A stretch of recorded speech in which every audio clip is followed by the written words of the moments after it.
So the next thing we're going to talk about are emerging diseases. Extremely relevant currently, obviously. So during the winter, of 1918, just as World War I came to an end, influenza spread across the globe. More than 20 million people died from the flu between 1918 and 1919. And you may be thinking to yourself, well, why would that be? All right, why is that the case? And the reason why that is because this was a strand of the flu that individuals had no immunity to. So during the war, people were traveling, from the United States to other countries and back to the United States, and vice versa for other countries. They're flying out, coming back, and they're bringing pathogens with them. International travel is one of the fastest ways to spread a new pathogen. And during this time, those people didn't have immunity to it. And because the immunity was so low, people couldn't fight it off. And that was the main reason as to why this particular strand of the flu wound up killing so many people. An epidemic, this is an unusually high occurrence of a disease at a certain place during a specific period of time. So this is very centralized. So an epidemic could affect a very particular area or particular region. A pandemic, which is what we are in now, that's when it spans the globe. So we are currently in a pandemic for COVID-19. And we're going to talk about some emerging diseases. And these are diseases that have become increasingly common in humans within the last 20 years or threaten to in the near future. So we have the avian flu, SARS, yellow fever, dengue fever, West Nile. You could also add Ebola into this list, COVID-19, H1N1. All of those are emerging diseases that have become increasingly common in humans.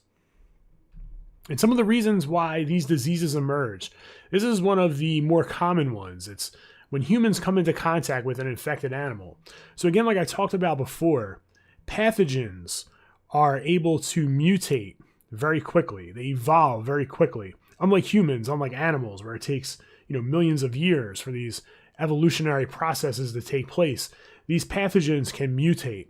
And if that virus that is living in, say, a pig or a bat, and it's able to mutate in order to inhabit, reproduce, and live inside of human cells, that's going to be a virus or a pathogen that the human body is not used to because it is new. It previously could not do that. And it's able to evolve rather quickly in order to do this. And that is one of the main reasons why diseases emerge. We also have pathogens becoming resistant to existing drugs. Again, like I said, they mutate very quickly.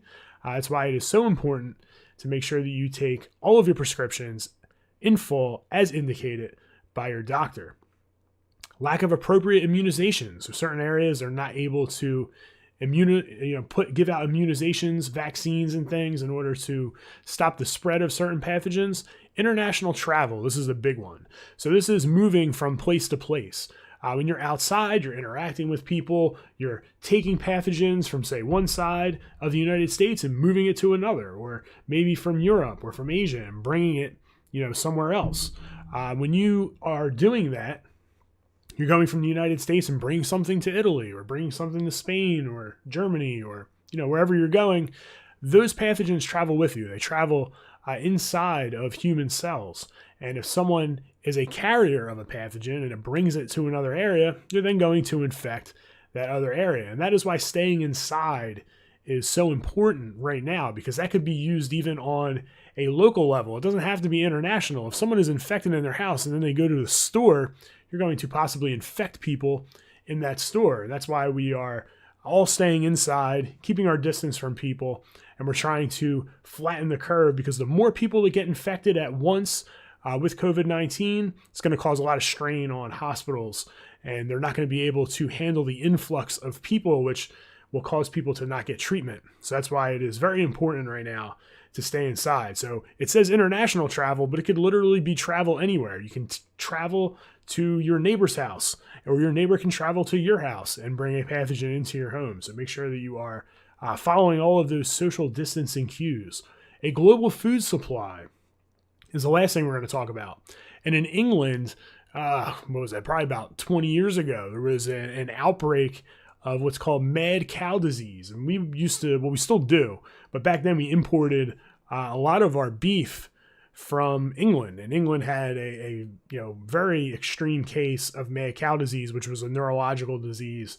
The nervous system winds up shutting down, and people were dying because of this. And getting our food from England, caused that problem to persist here. It wasn't a huge, globally widespread problem such as the problem that we're in right now with COVID-19, but it definitely was an issue and people were dying from it.